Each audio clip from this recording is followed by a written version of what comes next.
started.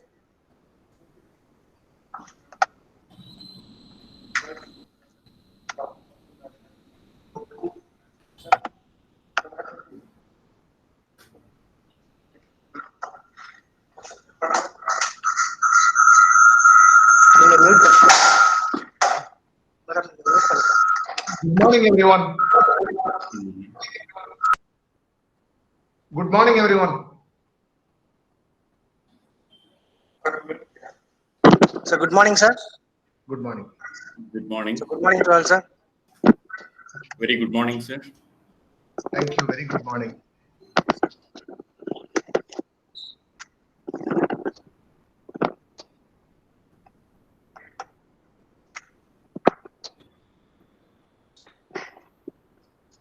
Sir, so shall we start, sir? Yeah, I think we should start. Yes, sir. Yes, sir. Thank you, sir. So a warm good morning to everyone gathered here.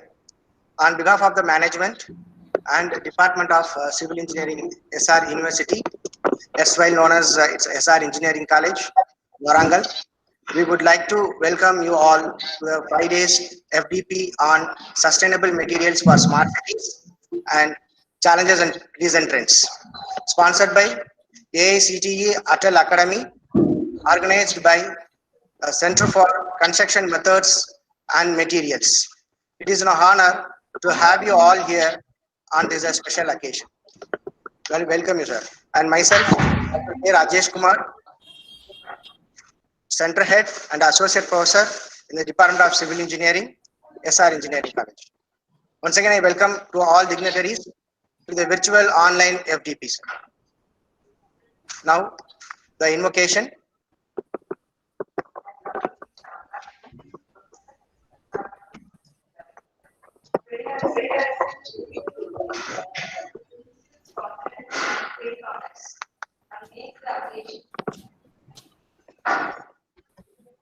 Good morning to everyone. I'm Dr. J. Shamla, Professor, Department of Civil Engineering. Prayer is the traditional way to begin things. It instills confidence and faith on us and makes the occasion holy by uniting the mind and body towards one focus and be ready for the target. We request Sai Priya, final year students, Department of Civil Engineering, to sing the prayer song. वक्रतुण्ड महाकाय कोटि सूर्य समप्रभा. Saipia, you have to. Voice is not clear. Sir, It's audible. It's audible. It's audible. Go ahead, please. वक्रतुण्ड महाकाय कोटि सूर्य समप्रभा. निर्विघ्नं कुरु मे देव सर्वकार्येषु सर्वदा. मुदाकरार्थमुदकं सदा साधकं कलाधरावतंसकं विलासिलोकरक्षकं. मुदाकरार्थमुदकं सदा मुक्तिसाधकं कलाधरावतंसकं विलासिलोकरक्षकम्. अनायकैकनायकं विनाशिते दैत्यकं सदा शुभाशुनाशकं नमामि तं विनायकं नमामि तं विनायकम्. Thank you.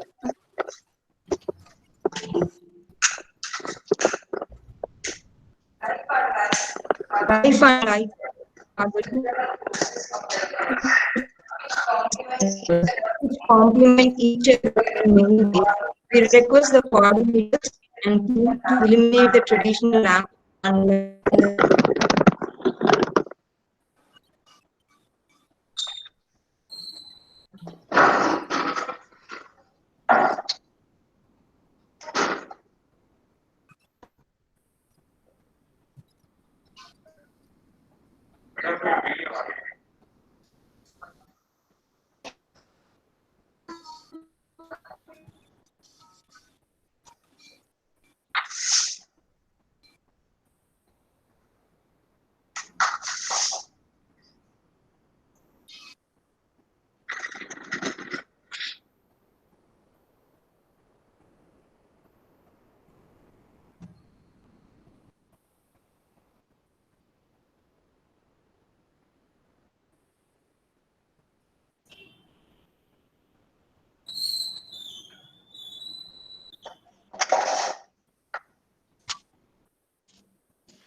Welcoming is our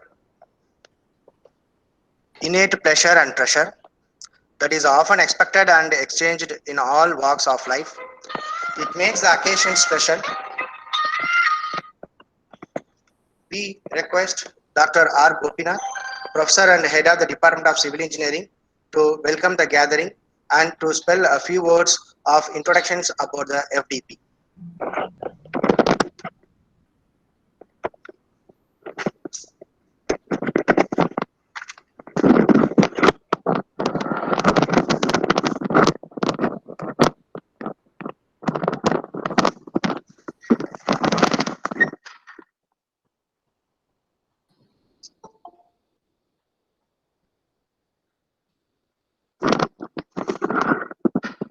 Sir, Gopinath sir.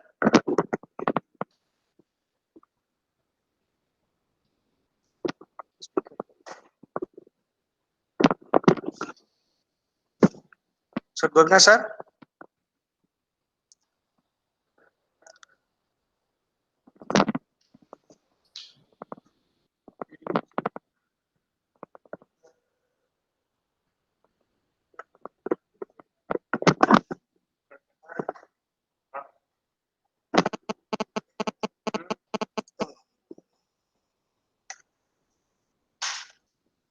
Sir, Gopinath sir.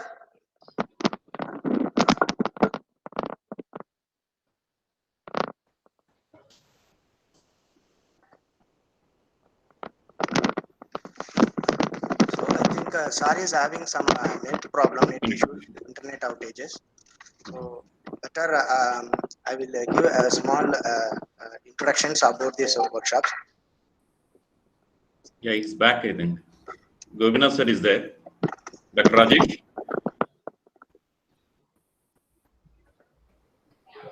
Gopinath sir, Hello. please proceed. Yes, sir. Hello, sir. Okay. Sir, Gopinath sir. Dr. Hello. Yeah. Please go ahead.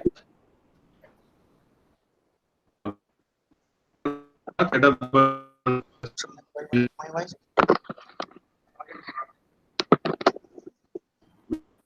Hello. Yes, sir.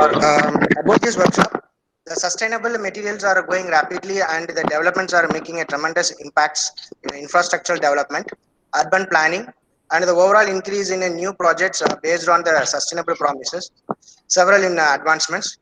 So nowadays, modern regulations and standards have been formulated in sustainable building materials research, which offers a great technology and technical guarantee for the improvement of the construction industry. So this program on sustainable building material, smart cities, is planned to train the young faculty with the objective to equip them with the state-of-the-art knowledge in the sustainable building material.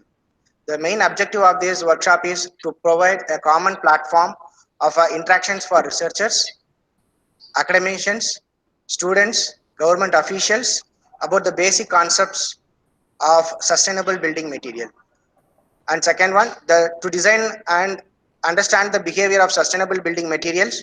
Third one, to understand and apply the concepts of case studies for the development of green buildings, and to apply the various benefits of sustainable building materials for smart cities. And finally, we have to bring out various Internet of Things (IoT) of sustainable building materials for smart cities.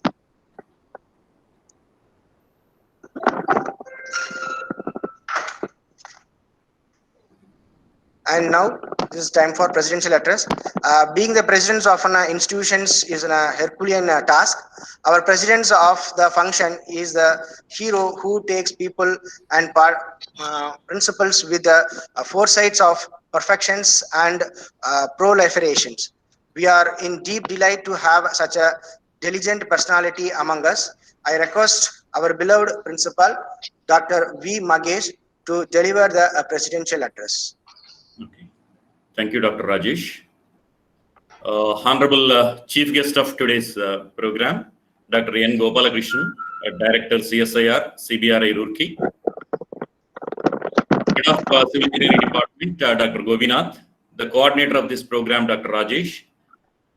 Faculty members and all the participants, very good morning to all of you. On behalf of SR Engineering College, I welcome you all to this 5-day faculty development program on sustainable materials for smart cities, challenges and recent trends.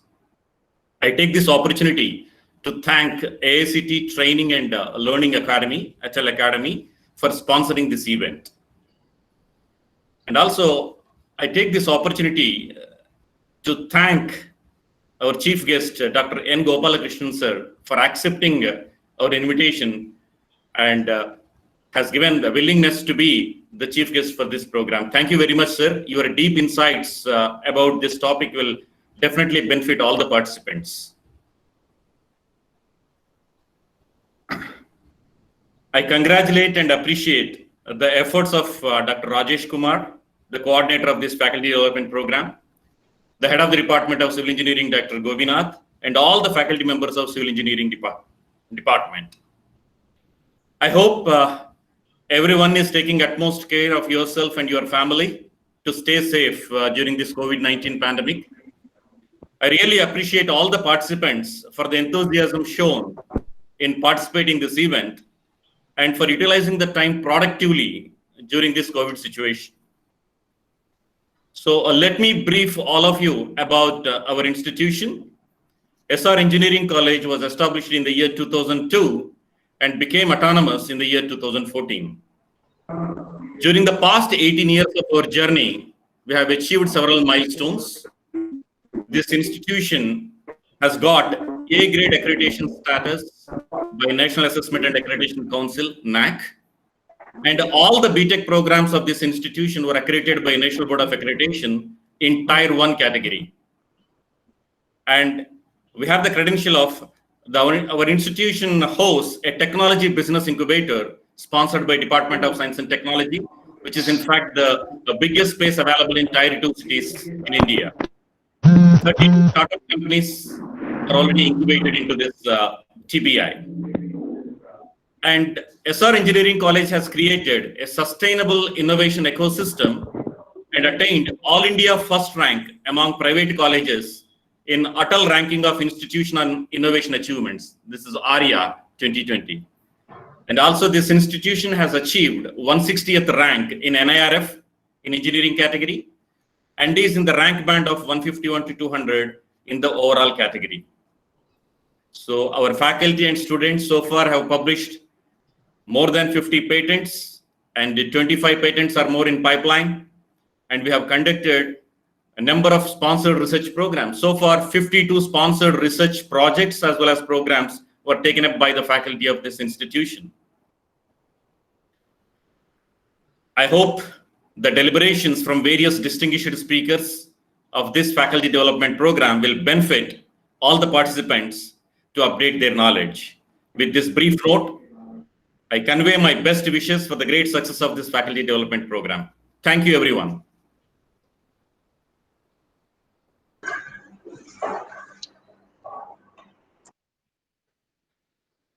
Thank you, sir. Thanks a lot, sir, for that. And now, as the program has its own importance, inviting the chief guest for the occasions also has its own significance. I call upon myself as a guest because to introduce the chief guest. And to our department to introduce our chief guest to the gatherings.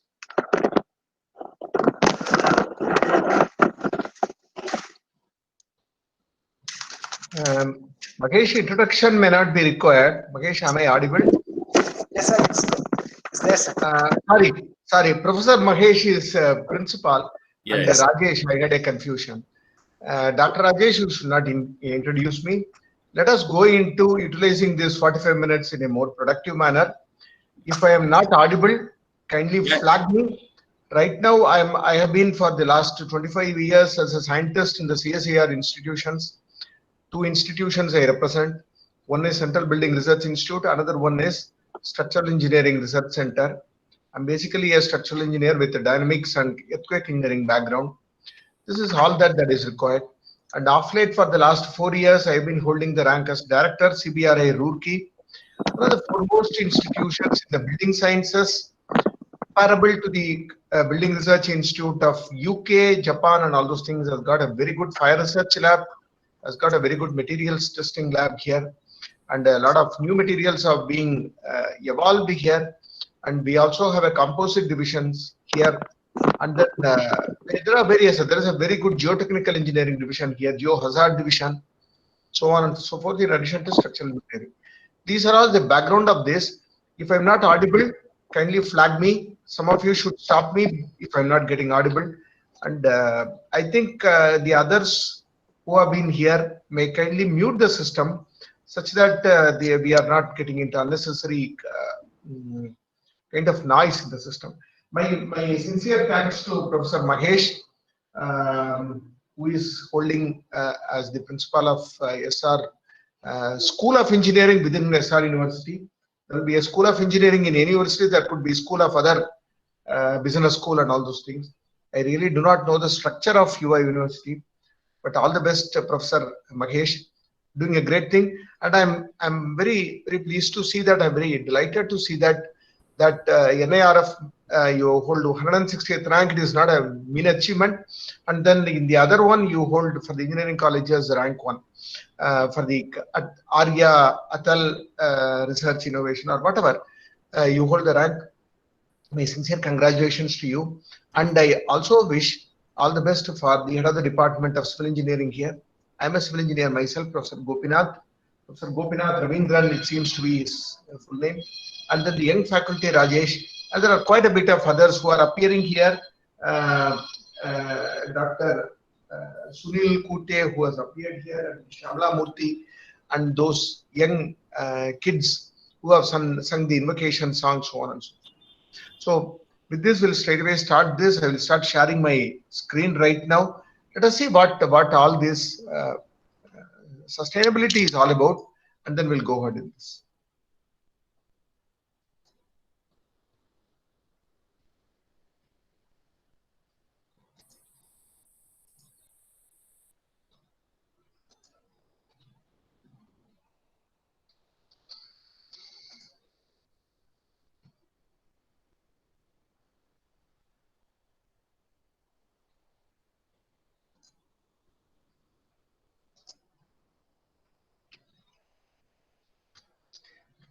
Is my screen visible to all of you?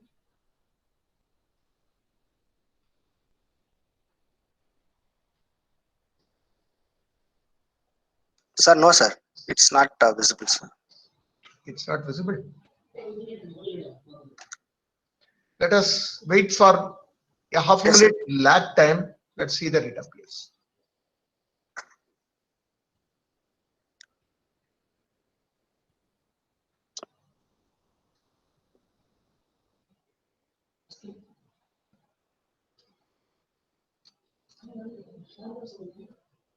Let me see. Shall I close it and come back? Oh, I want it shared.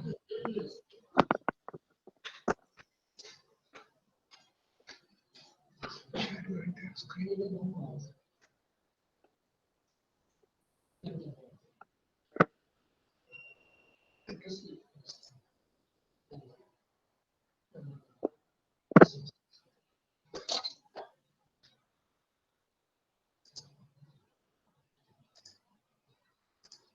A window, okay, not this.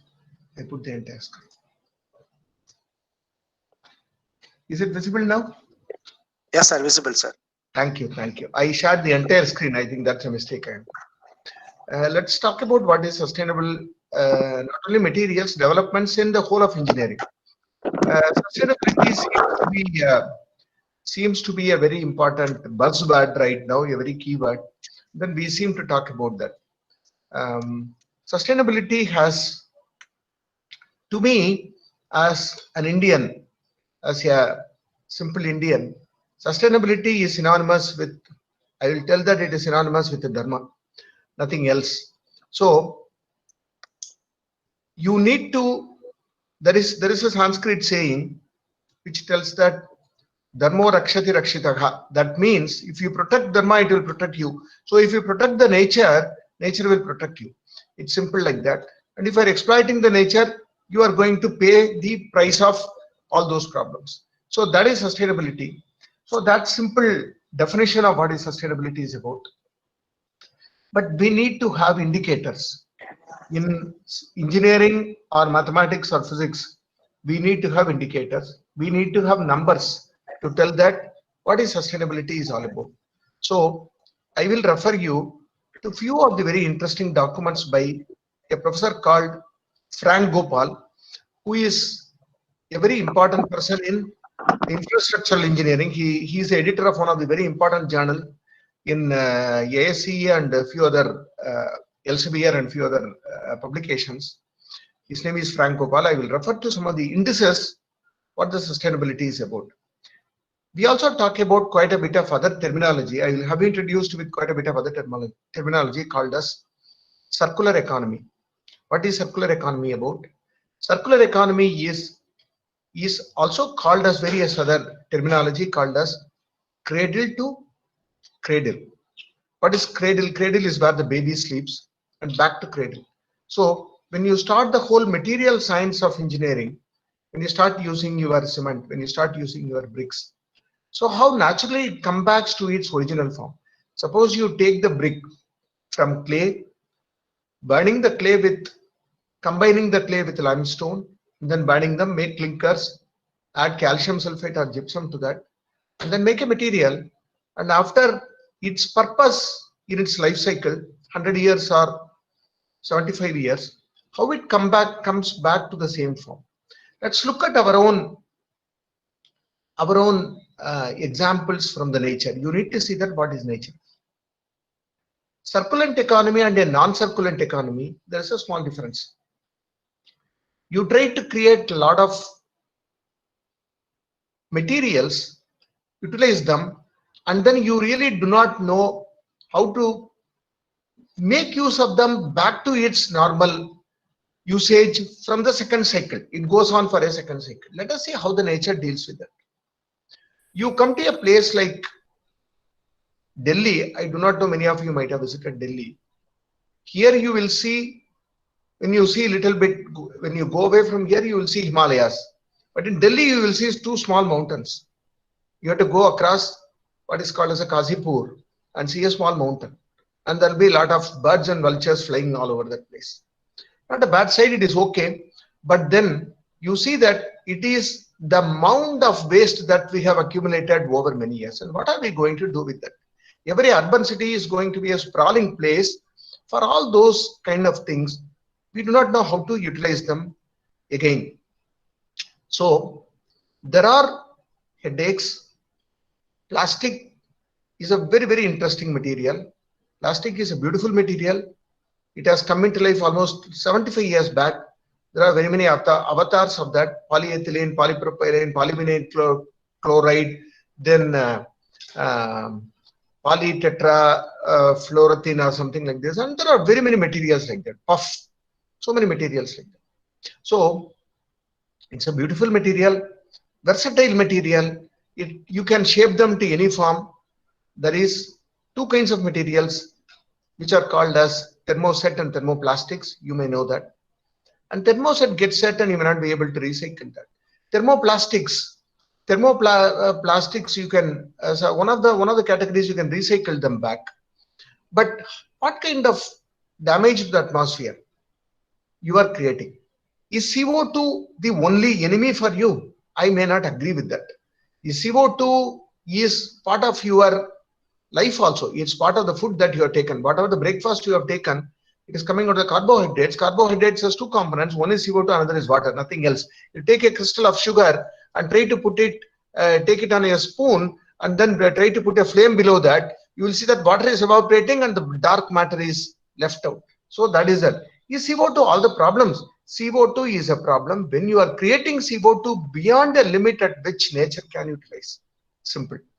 If you let the nature utilize in its own phase, it finally recycles that back to all your potatoes, rice or whatever, which you can consume. But then you are producing in a manner in which the nature cannot simply grapple with the problem. So this is a problem, and then you will have greenhouse effect. You will have a problem of creating a kind of artificial warming in that.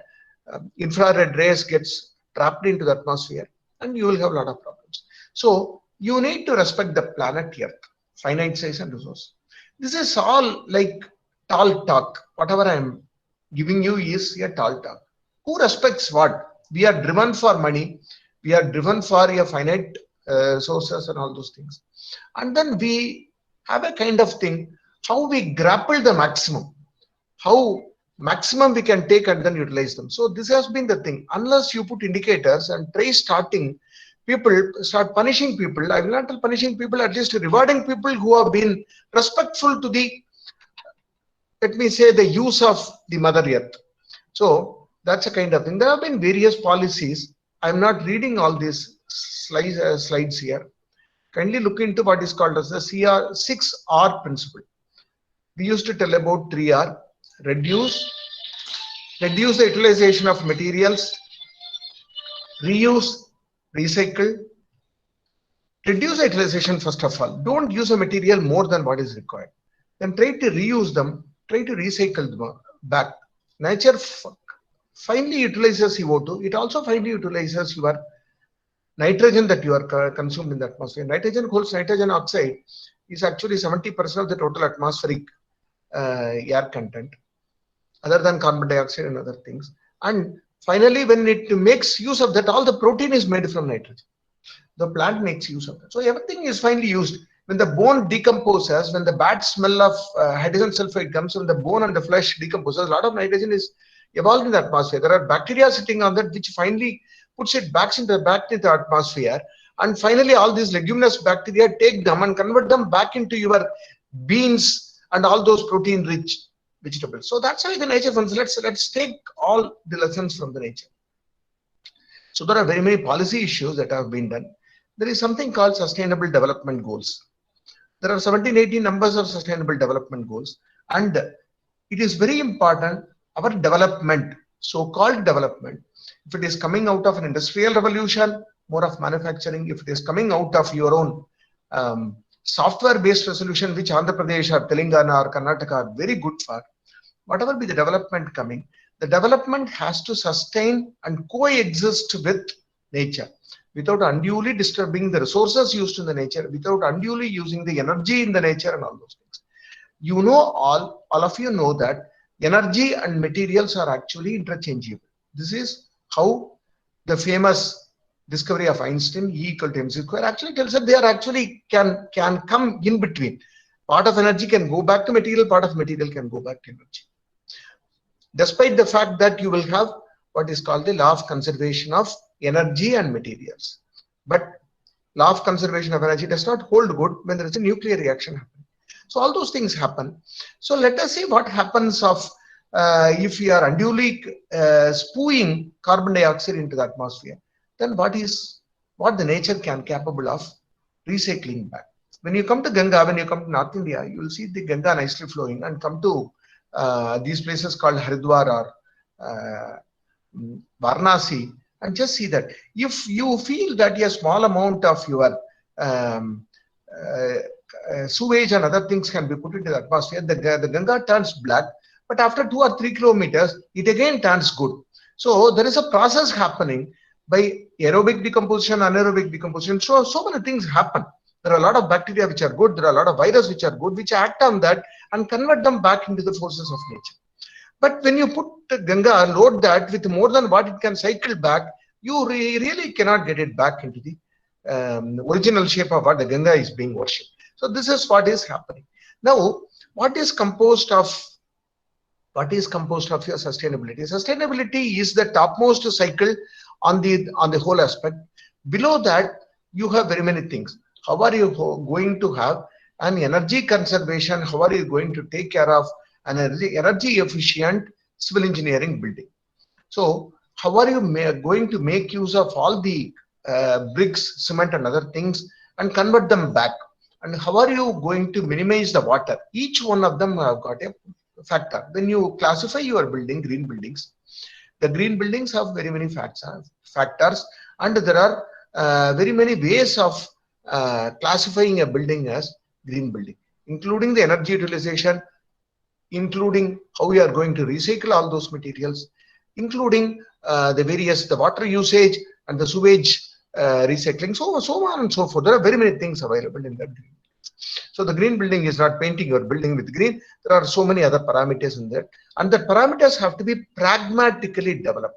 The parameters is simply not like I have a 3-star air conditioner right now, go to 5-star air conditioner, reduce the small amount of content. What happens? Reduce the small amount of energy content getting generated. What happens at the end of the life cycle? What happens to the end of life cycle of your solar panels, PV panels? So you need to think about all those things also. Simply creating material, you have conserved the energy, but then you have accumulated so many things. So you have conserved the energy, but you are burning a diesel generator and then creating more problems than what the electrical energy is doing. Or electrical vehicle, EV vehicles is termed as one of the mantras for energy conservation. But what happens to all those batteries? Lithium-ion battery and all those batteries which have there are only 3 or 4 manufacturers. There are a lot of problems into that. Go into the whole aspect. Teach your students will do a small design, but now they have been called upon to do all those parameters as an indices, how a green building can be classified in a truly holistic manner. It should not be done in a manner which somebody tells you his commercial interest is there. His commercial interest should not be overriding. You need to go much beyond. So if you are not doing, you will have a greater amount of problems. You will have a rainfall in, I don't know, Hyderabad, or wherever you are sitting, or Amaravati, or wherever, Warangal, there will be a rainfall which happens for 12 hours previously, now will happen for 2 hours. So how are you going to take care of the precipitations? So these are all coming because of the global warming that we are creating. So I'm not going to the aspect of all those things. You can hear them. There are lots and lots of literature accumulated by all those climate change kind of ways. Kindly look into this figure. I have a figure where I am seeing a lot of undulation graph. There is a jagged graph, a lot of signature kind of things. Just to see what is the kind of carbon dioxide level that we have created in the last 10 years. So just look into that. We have been on a scale where each division of your x-axis is around 0.1 million years. That's a kind of. So in the last one, that where it is starting from 0 and going on the negative cycle, years before today, 0 equal to 1950, and it is slightly crossing 1950 for 50 years. So the kindly see the amount of parts per million of CO2 that we have put into the atmosphere. So CO2 in a manner in which the plants can utilize them, do a photosynthesis and convert them back into your potato or rice cannot be done now as easily as possible. So this is a kind of sustainability. So the building stock, actually when you look at all these kind of things, buildings, transportation and manufacturing, there are 3 kinds of sectors which take a lot of energy and then utilize a lot of materials. I will tell you one figure which you should carry at the end of the day. Do you know what is the consumption of concrete that we are using per day in India alone? The concrete, which has cement as one of its content, it also has coarse aggregates and fine aggregates. It also has a lot of water. So when you look at the composition of the concrete, you will see that around 300 to 350 kg will be cement, and 40% of that, let me say 140 liters of water will go into that, and rest of them will be your coarse aggregate into fine aggregate, approximately in the ratio of 60% coarse aggregate and 40% fine aggregate. When you are making a self-compacting concrete, this ratio gets shifted. Fine aggregate will be 60%, coarse aggregate will be 40%. So what are you going to do with this material that you have been consuming in a level which is equal to 1 ton per person per year? That means if India has got a population of 140 crores, 1.4 billion of population in this country, 1.4 into 10 power 9. That's a kind of scale that you are talking about as a population of this country. And in that 1.4, you are equally consuming 1.4 billions of concrete. So what are you going to do? So much of concrete is getting generated in the atmosphere, and how are you going to recycle that? How are you going to take care of all the carbon dioxide that has been put into the manufacture of cement? Can you look into that? So you need to have an indices to be created, including the transportation of cement from your nearest cement plant from Maharashtra or wherever you are there, from your Ramagundam, the power plant, or wherever the cement plant, clinkering plant is available to Warangal. You need to account for the transportation cost, every cost, and the life cycle analysis is very important. All your students have to be asked about what is the life cycle carbon dioxide emission that it is being creating from the cradle to the cradle. That means during the starting, during its lifetime consumption, and also during the end, how are you going to recycle back? Kindly look into all those numbers. There are very good literatures available. There is going to be a global water scarcity also. There are a lot of things that is very important. We need to construct a lot of houses also in this country, and so on and so forth. So building industry, transportation industry, and the manufacturing sector, these are all the great three consumers of energy in this country. To an extent that it is, we are only second to the big giant China on consuming all those things. So when you look at this total energy demand of India's projected energy demand by 2047, it is increasing in a rate in which it is tremendously high. When you put at 1 plus I whole power n, which is called as a cumulative consumption rate, and what is the requirement, you grow at a rate of something like 10 or 20%. So 20% of growth is phenomenally large. For an economics, we have a growth of now negative. Previously, it used to be 7% or 6% GDP of this country. With this, our energy consumption alone goes at 10 to 20%, and our air conditioner consumption, when you look at all these places, all these urban places or semi-urban places, they also grow in a rate of 10 to 20%. So how are you going to deal with all those things? Energy storage, climate change, water shortage, urbanization. So there are the sustainability consists of many factors, and the 6 R we have talked about, and it is a combination of people, planet, and the profit. Profit are your economic well-being of this country. And ASE, American Society of Civil Engineers, define sustainability in a set of parameters. Kindly see other definitions also. So there are very many sustainable development goals available. So let me read this. This is the slide which is worthwhile reading. Reduce wastage of water. When you tell reduce, how much reduce is coming? This is a qualitative figure. A quantification has to be put into that. And conserve natural resources, improve air and water quality, protect biodiversity. Biodiversity is very, very, very, very important. When you look at all those plants, when you look at all those small animals, flora and fauna around Warangal, I do not know how much of what is the flora and fauna around Warangal. I have traveled around that city. I have come to Ramagundam and all that. But when you look at some of these places like North India, or when you go to Godavari Basin in your own Andhra Pradesh, you see that there is an excellent biodiversity available. When you start putting all those dumps into your rivers, the biodiversity slowly gets diminished, and the whole prey-predator system of this planet being consumed by that animal and that animal consumed by all those things, you get disturbed, and you will have a lopsided growth. The lopsided growth is anyway happening for the human being, but it will happen for others also. So you will have increased mosquitoes flying around. So improve quality of life, minimize strain on the local infrastructure, improve occupant health and comfort, reduce operating costs, improve occupant productivity. These are all not the quantified figure. It seems to be quality figure, and the engineers have to look on the quality figure, quantifiable terminology. So do the right project and do the project right. This we used to tell. Kindly look into this. So these are all the 17 sustainable goals. There are many of them which are connected to the civil engineering. So you need to know that affordable, no poverty, zero hunger, good health, quality education, gender equality, so on and so forth. And there are 3 or 4 of them which are intimately connected to the building sciences and the civil engineering students. Kindly look into them.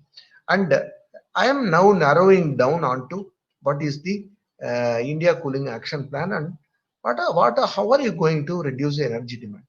When you see that when you are going to consume so much of air conditioners, you require power plant, and that means a lot of I do not know. Please walk into Ramagundam power plant, which is one of the super thermal power plant of NTPC, and just to see how much of coal is burnt per day.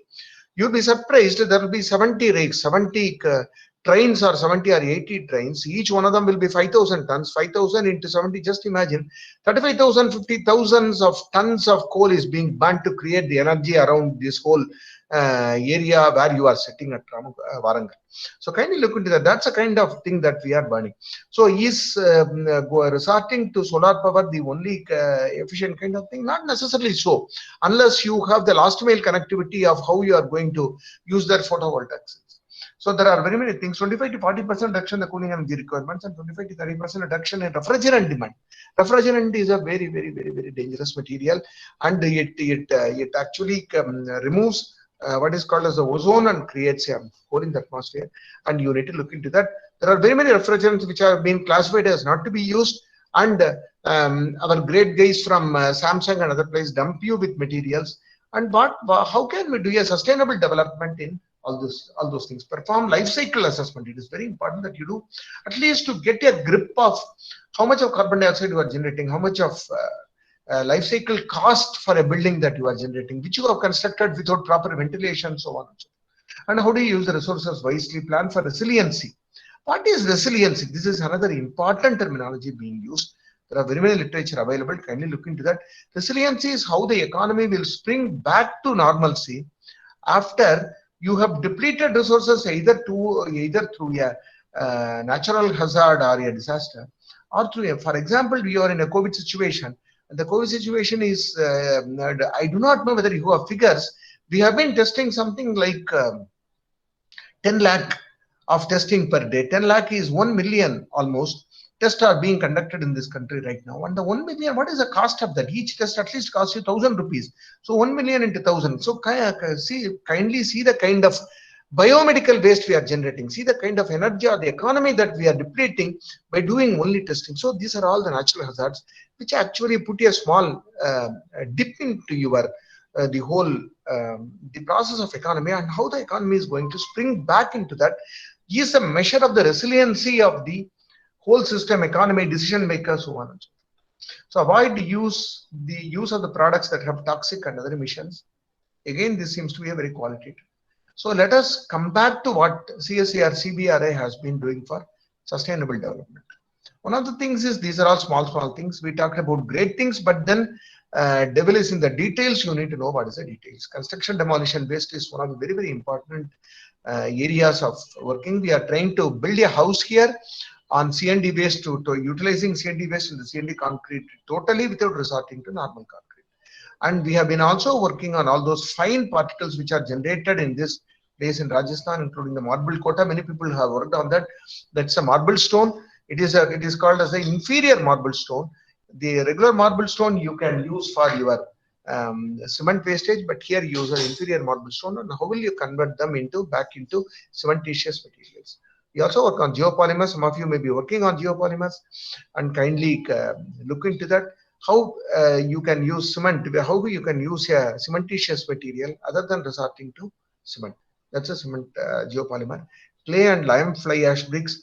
So the character of this institute nicely gels well with the sustainability. So for the sake of the students, I will tell you a small story here. And 1 year back or 2 years back, you have one of the Nobel laureates who have been given the Nobel Prize in silicon, this nickel ion battery, not the nickel cadmium, the other one, the battery, which is used in your mobile cells, lithium ion battery, and how the battery has evolved over the years. Excuse me, sir. Am I audible to all of you? Yes, sir. Sir, you are audible, sir. But the screen is not beautifully. The slides are some left hand and right hand sides are somewhat cutted portions, sir. It is not showing fully, sir. It is not showing fully. 1 minute. What do I do? Should I stop? The entire slide is not visible. Should I put an escape? Yes, sir. Now it's Thank you. it's Thank not, you. sir. Thank you. Thank you. Thank you. You should flag me if there is a problem, Okay, sir. because I am not able to see how my screen looks like. So now it's not Oh. beautifully, sir. Thank you. Thank you. Thank you, Rajesh. Now it is not beautifully. Yes, Is sir. it okay? No, sir. No, sir. It's not okay, sir. It's half of the portions only we can able to see. Oh, 1 minute. Give me 1 minute. Shall I stop sharing? This is fine, sir. Good, sir. Is it okay now? Yes, sir. Is it okay, sir? Okay. Now it's okay, Thank you. sir. Thank you. Thank you. Thank you, Rajesh. Thank you, Rajesh.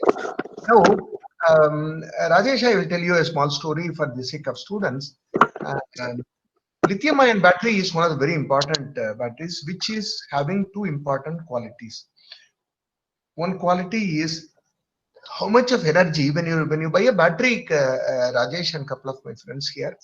There are two things. One is what kind of energy or ampere hours or the joules packed into that per kg. So that is called as the energy density, and how much of wattage it can introduce. So how much of power consumption it introduces per kg. That's also important. So when you have a 1.5 watts cell, or you have a 24 volt and that kind of cell, you will have a larger size. So the size also comes into a play. So you have to pack, in the case of your mobiles and your electrical vehicle, EV vehicles, a large amount of energy in a small volume and weight, and also you have to give a larger power rating also to them. So lithium ion is one of the very important batteries, and which are made. There are only 3 manufacturers in this whole world for this. So what has happened is, when this professor who are in the evolution, and finally a Japanese professor made that, he was asked, how are you enjoying your research at 96 years of age? I am forgetting the name of this professor who got his Nobel Prize 2 years back. And what he told is, I am enjoying my research, that is one thing, but I am on a neutral research. That means whatever the research that I have done for this, for my university as well as the whole world, does not create problems on sustainability, wars, so on and so forth. That's a thing, it's called neutral science. Naturally at civil engineering, naturally at Central Building Research Institute, we are more on what is called as the neutral research. Civil engineering is more so in the case of engineering like Central Building Research Institute. So what do you see as a cement stabilized mud block? That is one of the important mantras that you need to do. So I build a concrete skeleton, and inside that I will not even use bricks. Brick is also a very important community. I use stabilized mud block. I will take a mud. You will have laterite soil available in your place. You may have various other soils in South India. Here there will be very good bricks available, but then you need to consume clay for so many other reasons. You have to have the topsoil, which is a fine particle less than 2 microns, which is called as the clay, has to be used for agriculture, has to be used for making bricks, has to be used for so many other things. So can you deplete the clay? You can't deplete them. So you need to have the energy conservation also. You should not have a material where your energy demand increases. So cement stabilized mud block, CSMB, is one of the very important ideologies which you can use, one of the very important materials which can have a green material. Then high volume fly ash. Fly ash, you know, you are sitting in Ramagundam, you are sitting very near to Ramagundam, you will know that. Sintered lightweight aggregate, cold weather concreting, green roof, and energy efficient systems. These are all the various things that we are working on. I am not going into the nitty gritty of the whole thing, construction and demolition waste. We have been working on that. There is what is called as the interface transition zone, ITEZ. Kindly look into Mehta's book on concrete technology. One of the very, very interesting books. Kindly look into that. You will see what is happening in the case of construction demolition waste, how less energy you can use to put the concrete back into life, or the masonry back into the life. The masonry also has pozzolanic properties. The finely ground the brick has got pozzolanic properties. You should know what is pozzolanic properties, and you should work towards it. So I'm not going into the details of that. there are very many details how much of C&D wastage we have been generating in this country. The Ministry of Housing and Urban Affairs estimates that 100 million tons of C&D waste is being generated in this country. So this is what I have talked about, what is called as the interfacial transition source. Is my screen clear to you, Rajesh? Is my screen clear to you, Rajesh? Yes, sir, it's clear, sir. It's clear. Okay, fine. Because I'm flipping a little bit fast because 9:54 is the time. I would not like to go beyond the allotted time for me. Then there are very many things we have done a technology transfer with this Disha Eco Polytechnics. Then quota stone cutting and slurry waste. The quota stone, what you see as I will see you. There are quota stone, there are Dolpur stone, there is a stone available near to your place. It's called Shabad stone. There are very many stones available. They are in the form of what is called as the slate. When you cut that and make a material which can be used as a flooring material or a roofing material, a large amount of fine dust is created because you try to polish them using kerosene and all. So how do you make use of the polishing? There's a great consumption of quota stones in this country, and mountains of this fine material. It is finer than cement material is accumulated. So how are you going to make use of that? So that is one of the challenging problems given to us, and then we have tried to work on that. So we have made some simple materials which is called as a paver block, a normal interlocking masonry block, or very many other materials has been made. Paver block is not a regular payment, but it is where your parking lot and other things can be driven with that. You can have tiles coming out of that. There are very many things that you can do out of the quota stone.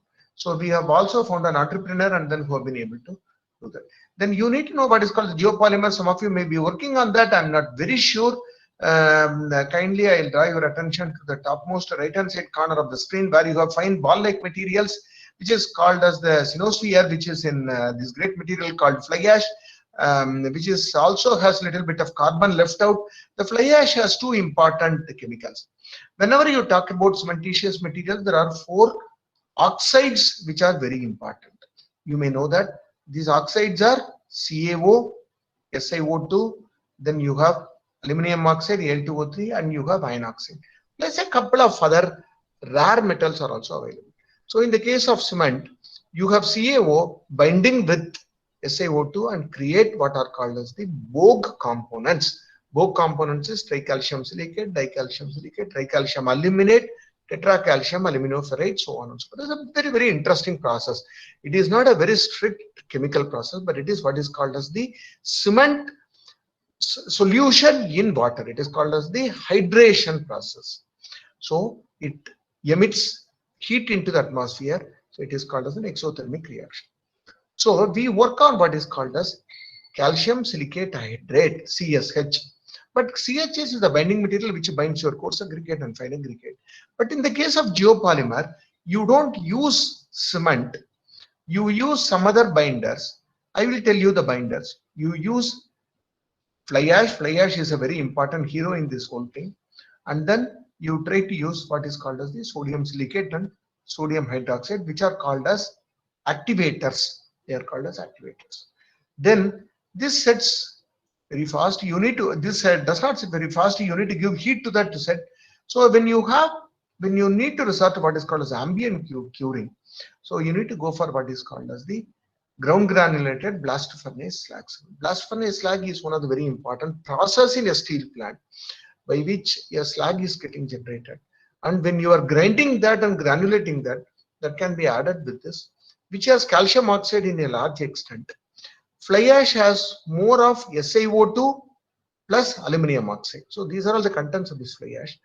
But in the other thing called as ground granulated blast furnace, you have a good amount of CaO present in addition to SiO2 and all those things. So when you mix that with sodium hydroxide, you have two binders getting created.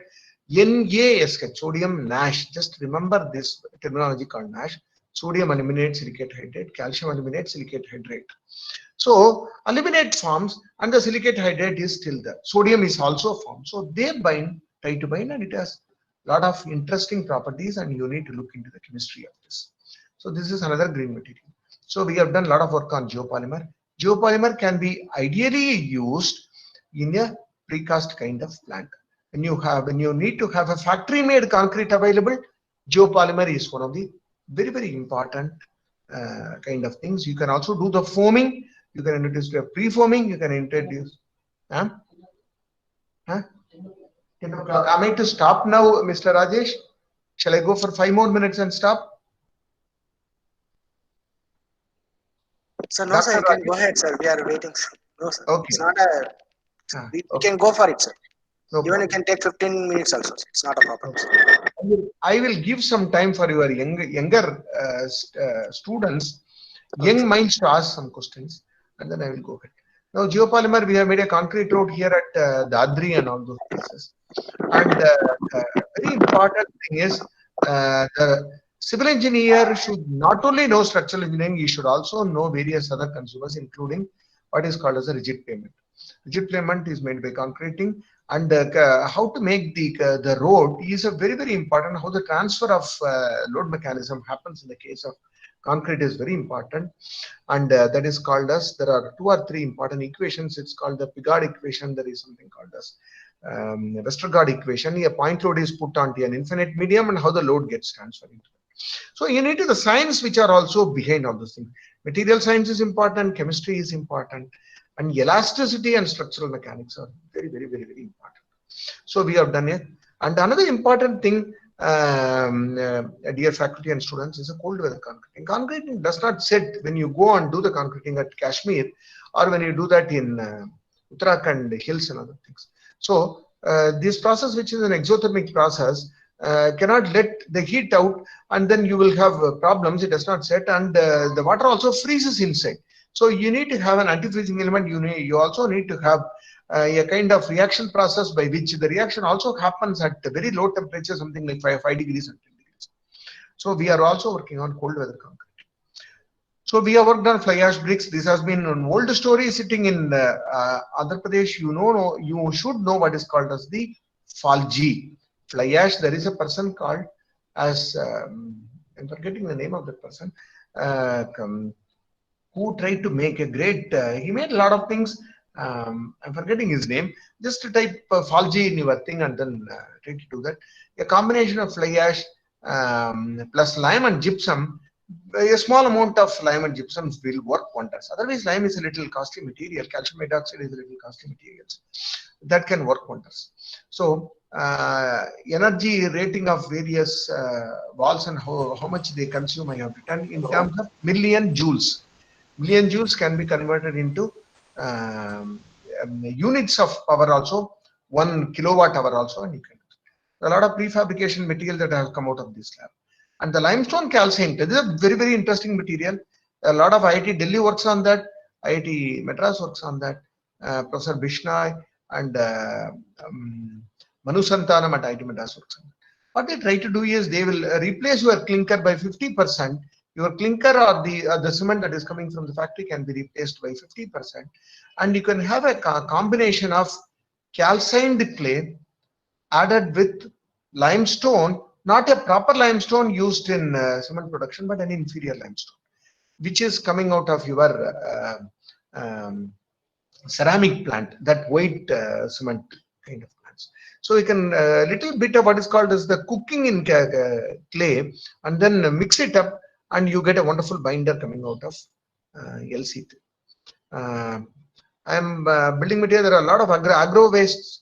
A lot of agro waste that are being developed in Andhra Pradesh, Punjab, and various other places. Can we make natural fiber composite doors? You can make either as a powder or use it as needles and sticks as fibers, and mix it up with a polymer and make doors, panels, and all those things. But going through the route of polymer is again a petroleum product, and what kind of carbon dioxide you are putting into the atmosphere, you need to see. There could be very many aspects of that. A simple temperature rise and a compression, a high pressure also will create boards out of that. And Hyderabad is full of all those laminated boards, guys, because of the forest and other areas. This place where I am sitting also has got a lot of wooden based industries. After wooden products and furniture are made out of that, you will have those fine particles coming out of that, and a lot of industries work on. So pine needle composite boards and so many other things that we have developed, the paddy straw, and the basic aspect, the basic phenomenon of all those things are necessarily same. This we have tried to call that as wood without tree. Kindly see that it is a rice husk. There are two things, don't get confused with the rice husk ash. Rice husk ash also can be used as a very good pozzolanic material. It is called as a high grade pozzolana. Simple rice husk can be taken and you can mix it up with all your plastic baggage, polypropylene baggage, and then make a wood which will exactly look like a normal wood, and make doors and windows. When you go to these waste utilization routes, kindly know whether energy can be tapped from that. When you make a rice husk ash, energy is tapped from that, then the material is left out. Either energy is not tapped, which means carbon dioxide or carbon is not utilized properly. That is the meaning of all those things. So kindly look into that. The sugarcane leaves out molasses and what is called as the bagasse. Bagasse ash can be burnt, and the fiber particles of these sugarcane will leave this bagasse, which can be burnt, and you can have a power plant running. A small power plant can be running, and the ash can be replaced. The bagasse ash can be replaced to an extent of 20%. So this is a conclusion that we have come. There are very many products of CSIR available. We have also made coarse aggregate, fine aggregate, and this thing, the totally a fly ash or a geopolymer avatar. What we have tried to do is coarse aggregate can be made from fly ash also by by a process called the sintering. But the sintering means 1050, 1250 degrees, and how much of energy you are trying to utilize, you need to look into that. Then you can do a sintering, and you can use your pond ash and the left out other a bigger amount of ash to make the fine aggregate, and coarse aggregate comes here. The binder comes from your geopolymer. So it is the total avatar of fly ash. Can we use that? Is one of the questions that research institutes and your institute can work. Another important building material is gypsum. Calcium sulfate, you can grind the gypsum to a fine extent.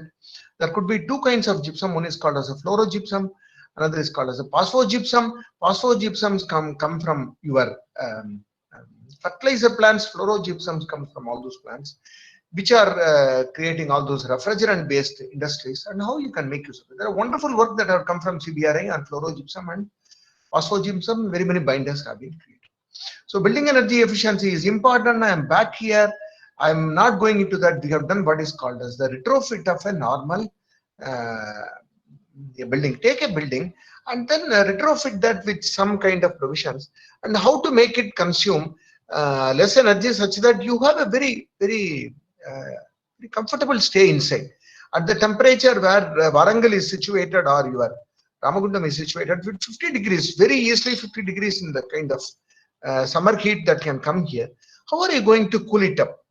That's a whole kind of questions. Kindly I draw your attention to this field called as building physics. Kindly look into that. If you are having a course on building physics, I'll be very happy. Some of us will be very happy to teach building physics to your students. And cool roof and implications are there. Cool roof is not just making with the plants.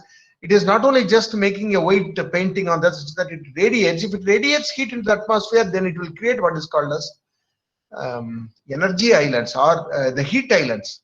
It's not good. You need to make use of the heat and put that heat back into the atmosphere, and some plants can grow, and which can yield you the green effect of the coolness into the roof. So kindly teach your guys life cycle energy analysis. This is all that I will tell. There are very many aspects of that. We have also developed some apps for energy equations and other things. We are working on that, Android based apps. So there is another important thing that we have tried to work on is your heat in a kind of refrigeration or in the kind of this thing. What happens is it is called as refrigerant cycle. You take an element which can actually evaporate very well. You take a chemical and then compress that under high pressure, and your refrigerant and you either used in air conditioner or used in your refrigerant this thing container will have a compressor where all these freon and all those things are compressed and the heat is getting generated. When it gets into the refrigerant, it cools by a reduced pressure. Under high pressure, it gets compressed and possibly it is a liquid. When it comes into that, it cools under low kind of atmospheric pressure. It expands. When it tries to expand, it takes heat from that air and tries to cool that. This is what happens in a typical refrigerant cycle. So why don't we use the groundwater? Suppose you are staying in Ramagundam or you are staying near a ocean. Can we not use the ocean water to cool your building? There is a differential temperature within a building and there is a temperature in the water body or below the groundwater. Can we make use of that? It is called as a groundwater heat exchanger for indoor air cooling. So it's not like a refrigerant. You don't consume too much of this thing. You don't pollute the atmosphere by GHG emissions and all those things. And how are we going to use that? There is something called radiative cooling. Kindly look into that. And all those things, our body radiates heat. Kindly understand that our body radiates heat. And there is something called solar-driven solid desiccant cooling systems. I'm not going to the details of that. What we try to do here is using your simple desert coolers. I think you may be using a simple cooler, and Warangal is possibly a place where you do not have much of atmospheric water vapor. Humidity may not be very large. The cooling works, but in the cases where the cooling does not work, when you do the cooling, your internal air gets into a lot of water vapor. So the cooling becomes slowly ineffective so slowly. So how to remove this excess water vapor and then reduce the water vapor is in two ways. It is bad. It reduces the efficiency of cooling. It also gives you a comfort level which is not very conducive to you. So both of them has to be taken away. Can you use this desiccant? When you buy all those medicines, you will see all those bags which take away the atmospheric excess H2O from the atmosphere. So they are called as desiccants. Can we use silicon gel as a desiccant? So that is what has been used here, which is simple desert cooler. We have been trying to work on that. I have come to the end of that. I have shifted your thing by 10 minutes. I'm sorry. I would hear any questions fastly and then wind up my lecture in 5 minutes. Thank you. I'm very thankful. Thank you, sir. Thanks a lot. And really, we got a golden opportunity to interact with you, sir. Sir, my question is, first I will start with my question. Sir, here we are having one kind of material that is a fecal sludge ash. So with that, what are the tests I have to taken care in our laboratory to use as a partial replacement of in a cement or as well as the sand, or maybe even I am trying to go for structural applications also. So before adding that fecal sludge ash, what are the tests I have to be taken, and what are the things I have to be seen in this? Oh, very interesting. There are codes available, Rajesh. Rajesh, there is something called as the Lyme reactivity test. Kindly note that Lyme reactivity test we use for how good the material is pozzolanic. Pozzolanic chemical reaction is by a process where excess, at least in the case of fly ash, which is a good pozzolanic material, SaO2 which is in excess combines with what is called calcium hydroxide and reacts with that and creates calcium silicate, CSH. So what you need to do is how much of Lyme reactivity test that your material that you are trying to develop undergoes before it can be used as a pozzolanic material. Now, there are for GGBS, there are different kinds of material, different kinds of tests that have been, because it's as good as a cementitious material, at least ground granulated blast furnace layer. There are activated GGBS also available. Ground granulated blast furnace layer can be used to replace cement straight away. So keep cement and make a small mortar and see the test and keep on reducing and replace that with the GGBS. There are some tests indicated for that. So they will give you what are the kind of strength indication and what kind of replacement that you can use.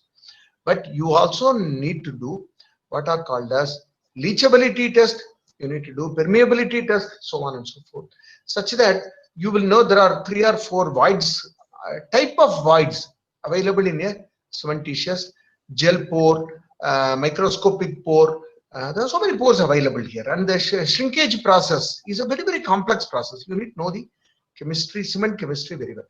So these kind of permeability tests under 5 bars permeability that you need to do. Take a cube or cylinder, undergo, try to make it undergo this 5 bar. 5 bar is equal to, I don't know whether you are aware of that, each 10 meters of water is equal to 1 bar of pressure. 5 bar is equal to 50 meters of water pressure. So you have to undergo that, then slice that cylinder, and you will see how much of water has penetrated inside. When you slice, when you do what is called the split and tensile strength of a cylinder, you will see it undergoes a simple tensile test, and how much of water has gone into that. You can do either via infrared thermography or just seeing by your own eyes. These are all the kind of things that are available. So kindly look into that. So this is a very interesting field that you are working on, even though I have not fully understood the material that you are trying to. Thank you. Thank you, sir. Thank you. Sir, from the participants, any other questions to interact with?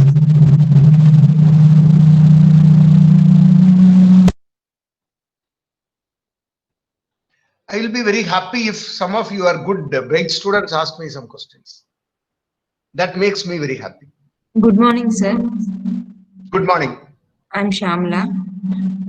Presently, I'm seeing they are using many materials in replacement for concrete, like from human hair, coconut shell, or banana fiber. So many material are being used. What is the basic characteristics a material should possess to increase the strength and durability in the concrete, that so that we can add as a replacement, that is waste replacement? Professor Murthy, I'll tell you this. Concrete or the cement has become a final resort for any waste generated on the earth is finally put into the concrete. So let us not go into this fatal attraction of putting any material into the concrete, that is shells, coconut shells, this, that, and all that. So if energy can be extracted from a material, you should extract energy from it. Coconut shell can be burnt. You can have a very an important the process called a pyrolysis process. Take carbon out of that, make a briquette out of that. Do that. That has to be resorted. Then civil engineer can be much more easy, much more comfortable if he deals with ashes. If you are putting an organic material is which is having carbon in a great quantity. If you are putting an organic material, it won't be stable inside concrete. So, so you need to be very careful on that. I do not know, but some colleges in Kerala have tried to use this coconut shell, so on and so forth. I will tell you our own experience on using these fibers, coconut fibers, and a cementitious mix, or even bamboo fibers in a cementitious mix. Actually, it does not work very well.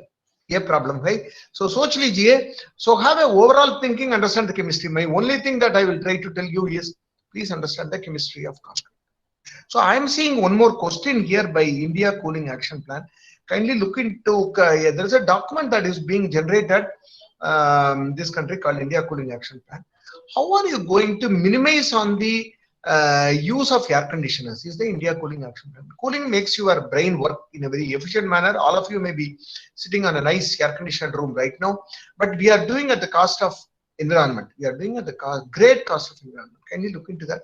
And India, the ICAP document is available for download, and India has been acclaimed as a country which has created this cooling action plan much ahead of many countries.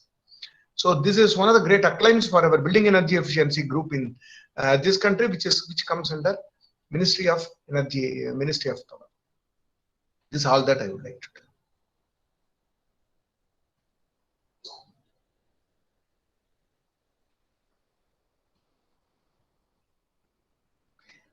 If there are any questions, I would like to answer, or else I would bid great thanks to you. I wish my thanks to you for a wonderful program ahead. get excited, and then ask many questions like this. Thank you, Sunil. Very nice session. Thanks a lot. Now, what I would urge you is life cycle cost estimation, carbon dioxide emission, all those things kindly work on, because the sustainability cannot be there without. Thank you, Basavaraju. Everyone is thanking me. You don't need to thank me each one by one.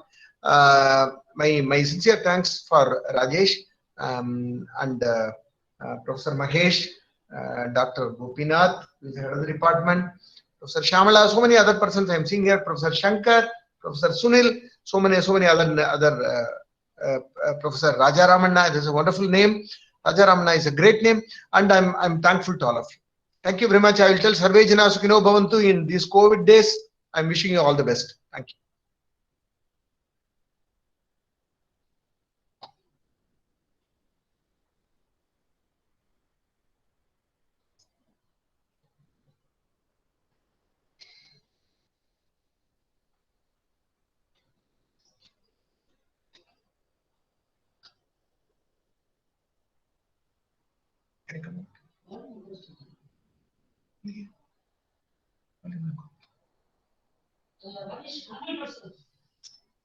Rakesh, you need to unmute yourself.